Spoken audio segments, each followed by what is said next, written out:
Thomas Markle Jr., the sister of Meghan, the Duchess of Sussex, has lashed out at his sister and her husband, Prince Harry, in the most brutal interview he has ever given. All right, I do blame Meghan Markle. Meghan Markle, stain of humanity. Yes, Meghan, and I hope you're watching right now.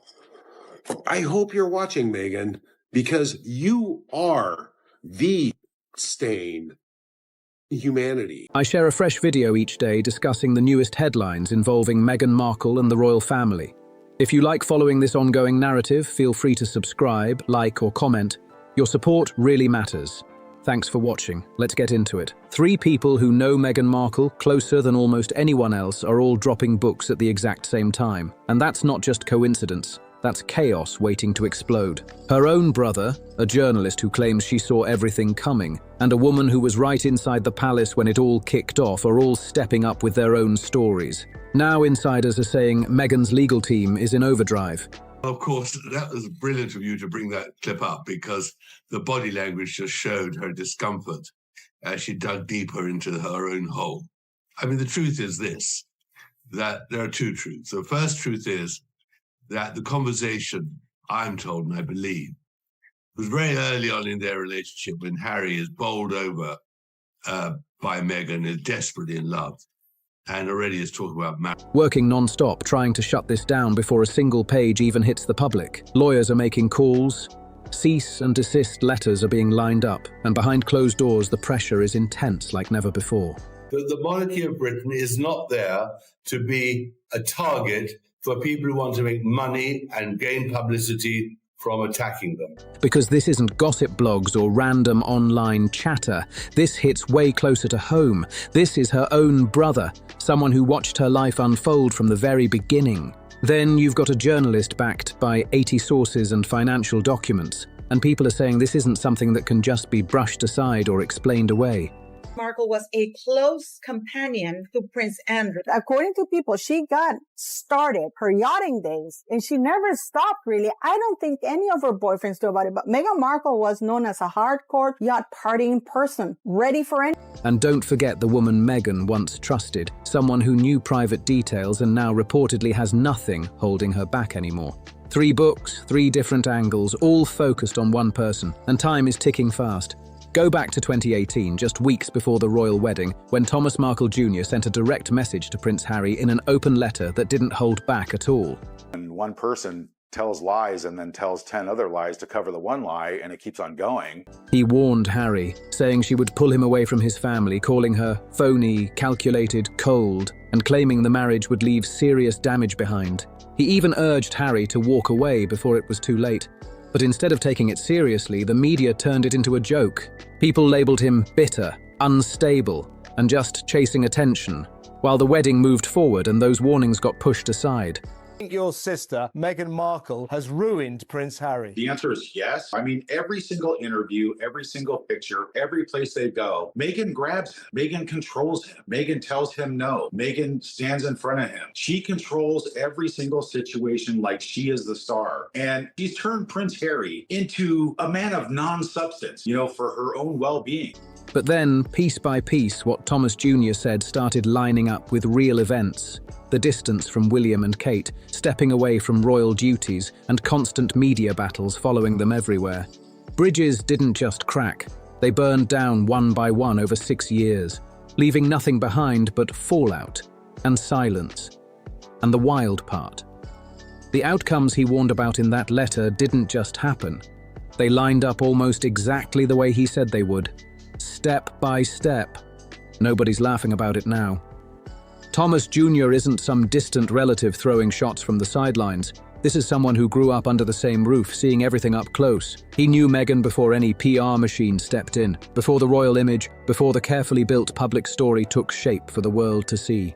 I choose people who don't want to be written about on the whole, whose lives are shrouded in mystery, and they want to hide their secrets, and I just love digging away to find out what they don't want to see. He knew her back when she was just Rachel, watching how she moved through life, how relationships came and went, and how people slowly faded out once they were no longer part of the picture.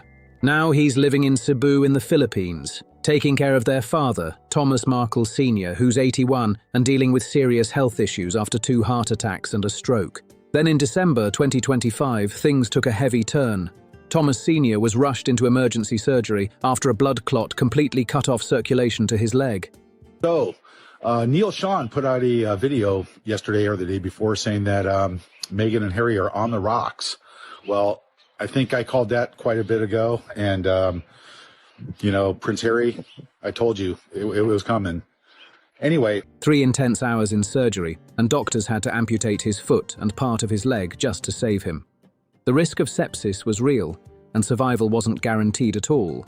Thomas Jr. was right there through it all, talking with doctors, handling the pressure, and sitting beside his father through pain and a long, frightening recovery that didn't come easy. And Meghan's response. Days passed with silence, and then a message came through representatives. No direct call, no visit, nothing personal at all.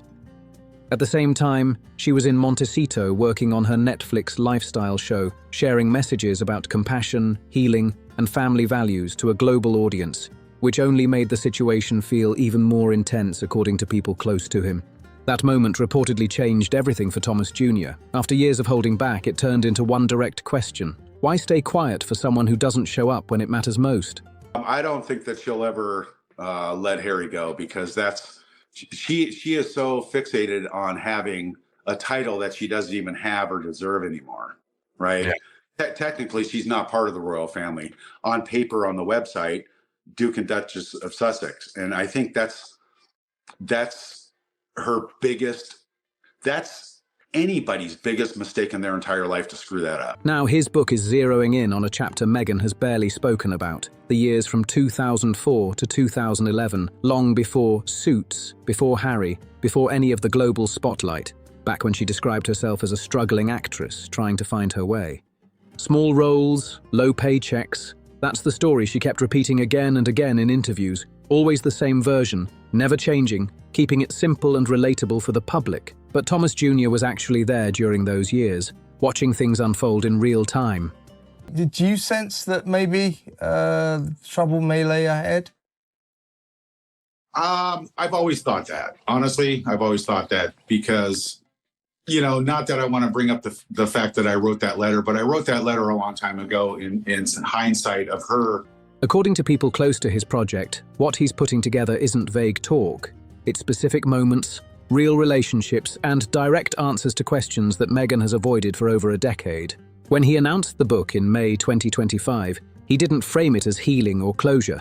Not even close. He said straight up he wants to correct what he called nonsensical stories. And that shifts everything. This isn't a soft reflection. This is a direct confrontation. Of course, we have to say that word after sentence, but of course.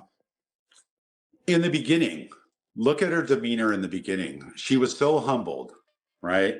Yep. So appreciative to be in the position where she was at, and not overstepping her boundaries. And coming from someone who people say has been right before, that claim hits differently and carries real weight. Now, if Thomas Jr. brings personal memories, Tom Bower brings something even harder to ignore. Documents, records, receipts. And that difference matters more than anything, because documents don't have emotions. They don't hold grudges, and they don't get brushed off as family drama. Documents stand up in court, they get tested, and they survive challenges.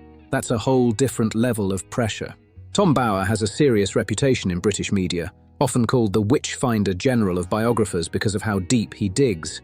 It's her compassion for the father who actually brought her up, who paid for her private education while her mother was in jail, who took huge care of her. And she's not seen him in the latter years, more importantly. I mean, she's not just seen him, she's like totally snubbed him. When was her mum in jail? When was her mum in jail? Years ago. His 2022 book Revenge became an international #1 bestseller, built on 80 named sources, and even with strong legal pushback, none of it was successfully taken down. That's because he sticks to what he can prove, and that track record speaks loud. Then, in September 2025, he confirmed a sequel dropping in early 2026, and this one is set to go even further, focusing on everything that has unraveled since the first book hit. Start with Archewell, introduced as the big mission, the purpose behind stepping away from royal life and leaving centuries of tradition behind. But when you look at the reported tax filings, the numbers tell a much more complicated story. Total expenses in 2024 hitting $5.1 million, while donations came in at $2.1 million, leaving a $3 million operating gap. And on top of that, reported salaries reached $913,000 for just 2 remaining staff members, raising even more questions about how everything is actually being run behind the scenes. California officially declared Archewell delinquent, meaning it was legally blocked from raising or spending money, and that's not a small issue. That's serious pressure building up. Number 1, no more lying. Number 2, call your father already.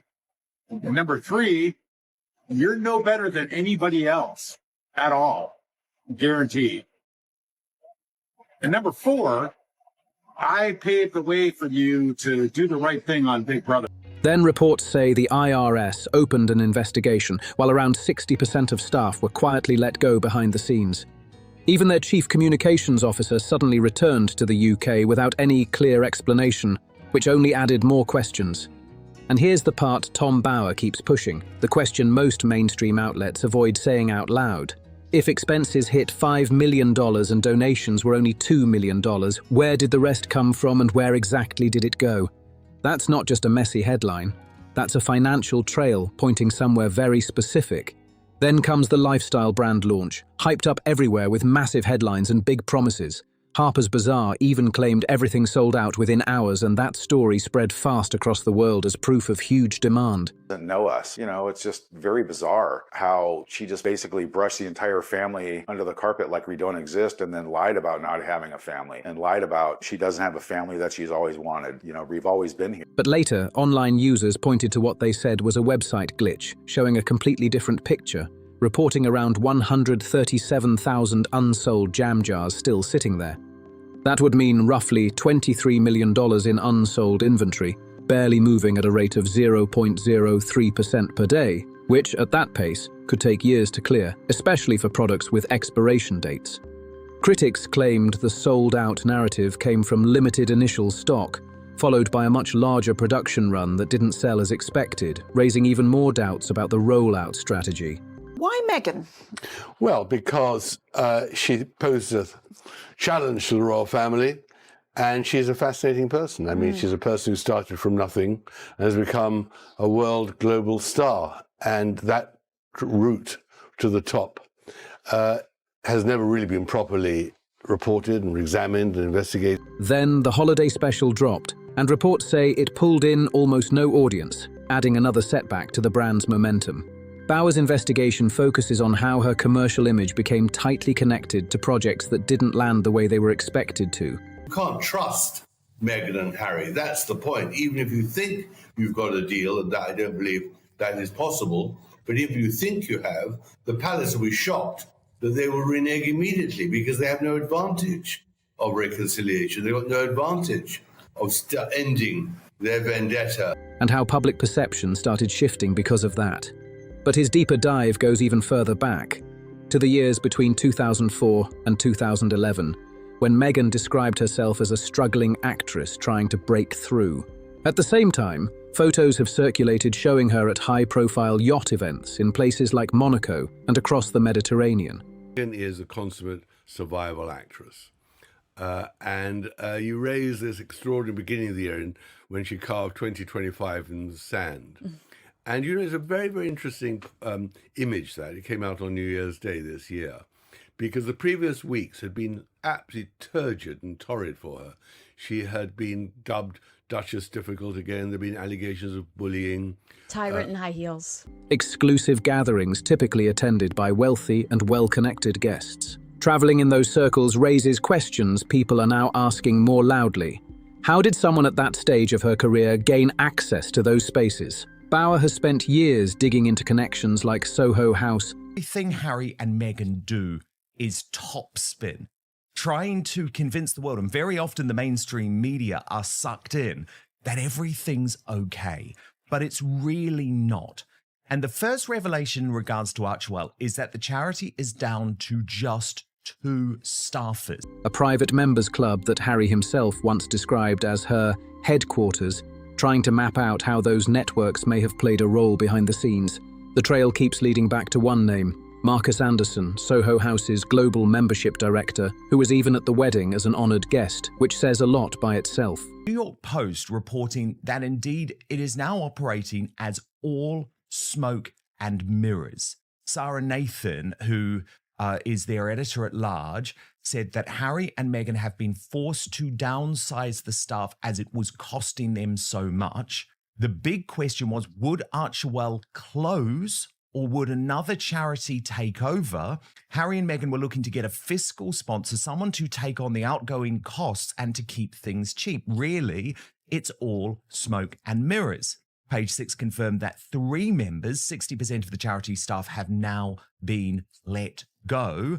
But of course, what this tax information really reveals is that they are using Archewell to fund their lifestyle, not to change the world, because the security bill alone. According to sources, Soho House played a major role during her early years, with claims that connections made inside those exclusive rooms opened doors that auditions alone never could. People are saying it wasn't just talent or luck. It was who she met, who she knew, and how those relationships lined up, eventually leading to Suits, then Harry, and everything that followed after. And when it comes to Tom Bower, this is where things get serious. He builds his work on records, filings, and verifiable details. Financial documents, investigations, paper trails, these aren't easy to dismiss or challenge, and his track record shows he stands by what he publishes. But here's the part that's really getting attention.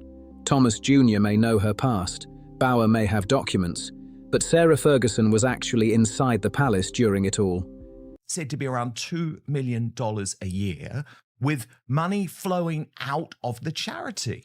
So Archewell actually recorded total expenses of $5.1 million, according to its latest 990 form. Salaries for 2024 were listed at $913,000. Expenses were up 54% year on year, soaring from $3.3 million. Other expenses recorded at $2.9 million. She was present in those private spaces, around conversations that were never meant to go public, hearing things firsthand while everything was still unfolding behind closed doors. And more importantly, she was someone Meghan reportedly chose to trust early on, opening up to her before the public image was fully shaped. Back in 2016, when Meghan first arrived in Britain, it wasn't Prince Charles or Prince William stepping in. As an internet glitch on Meghan Markle's website has revealed more than she probably ever wanted people to know about how poorly her business is performing. Yes, oh yes, she tried to really promote last year that As Ever was this massive success. It was selling out left, right, and center. But just, about 8, 9, 10 months in, we see a very different picture. She sells 0.03 of her overall stock every day. Now, for a big company, I can maybe somewhat understand that because they're so big, they have so much, it's sort of understandable. But I really feel like that is way too much for a small, struggling business. It was Fergie who welcomed her, guiding her through how everything worked, explaining the unspoken rules, and being someone she could talk to. And by multiple accounts, Meghan shared a lot during that time, conversations that stayed private for years. Fergie remained silent, but not necessarily out of loyalty, more out of timing and careful positioning. Her daughters, Princess Beatrice and Princess Eugenie, were still connected to royal life, and as long as that door stayed even slightly open, there was a reason to hold back. Meghan's podcast has fallen off the charts. She's been criticized for the content. There are rumors that her As Ever launch wasn't as successful as she considered it. Critically, With Love Meghan was not a success. So there is a good chance that Meghan does know something about Andrew because she never said anything. Harry never said anything with all of their attacks. And it makes you think, why? Why did they protect Andrew? And it might be because Andrew could have fired back and said that he does, in fact, know Meghan. It could be a real tit for tat moment for them. Yeah, indeed. And the other thing is, Tash, they know a lot about how Prince Harry and Meghan Markle behaved during their time in the British royal family. But now, that situation appears to have shifted. Reports claim they've been kept at a distance from certain royal events, and tensions have grown behind the scenes. There was even talk of a formal financial review that could have addressed ongoing questions.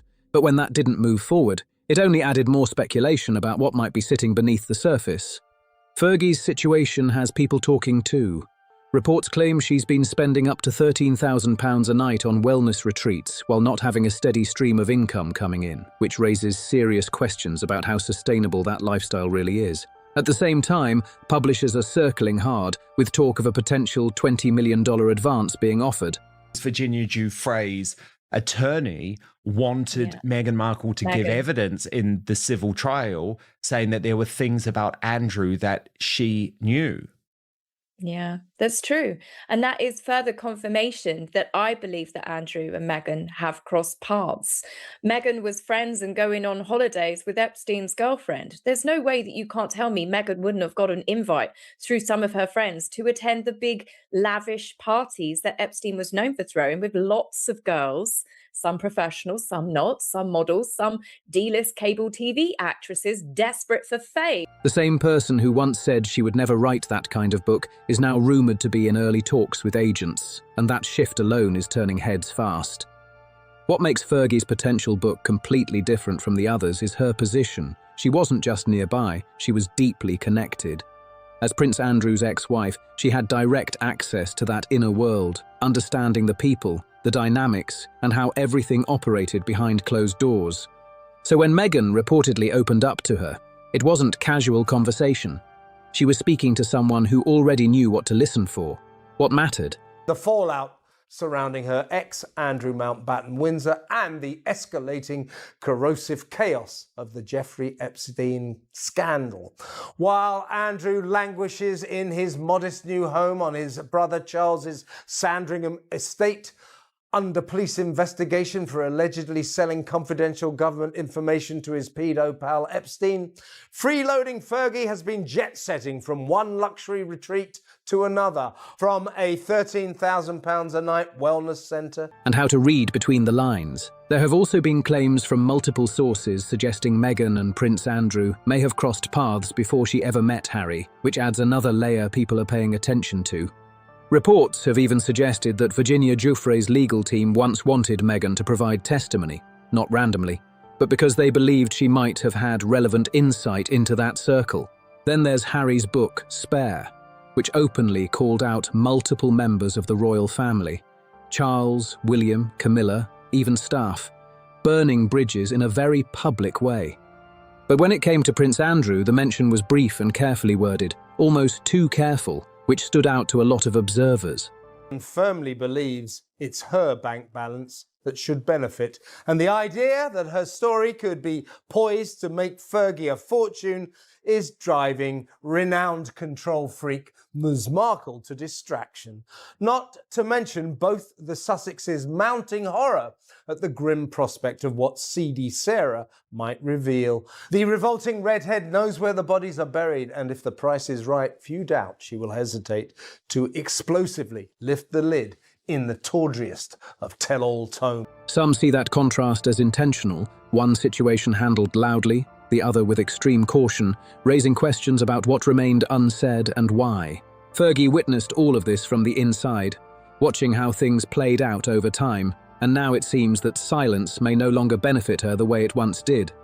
Because if her version comes out first, it could completely reshape the narrative before Meghan even gets the chance to tell her own story. 3 books, 3 angles, all colliding at once. None of these can be brushed off like before. Not like the usual headlines or stories that fade away after a few days. This time, every angle feels harder to ignore, and that changes everything. Meghan's approach during past controversies has always followed the same pattern. Stay silent, don't respond, don't confirm, don't deny, and let the story lose momentum on its own. New reporting on this from Radar Online. Let me get into it, then we'll get reaction from Royal YouTube sensation, according to Taz. But an insider telling Radar Online there is every possibility that Sarah will formalize a deal and commit her account of events to paper for a very substantial advance. The mere prospect of that has set nerves jangling because once it is in print, there is no controlling the narrative or containing the fallout. The source added Harry and Meghan are said to be watching developments extremely closely. They are acutely aware that a memoir of that scale would inevitably revisit the most contentious chapters of recent royal history. And to be fair, that strategy works when it's rumours, gossip or tabloid noise, but it hits very different when the voices speaking out are this close and this specific.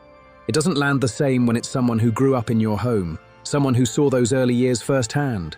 It doesn't land the same when documents are involved, official filings, numbers, records that exist beyond opinion, and it definitely doesn't land the same when the source is someone who was trusted, invited into private spaces, and part of conversations that were never expected to go public. At that point, silence stops looking controlled. It starts raising more questions, because when detailed claims and documented points are out there, saying nothing can begin to feel like avoiding instead of addressing. Now everything comes down to this.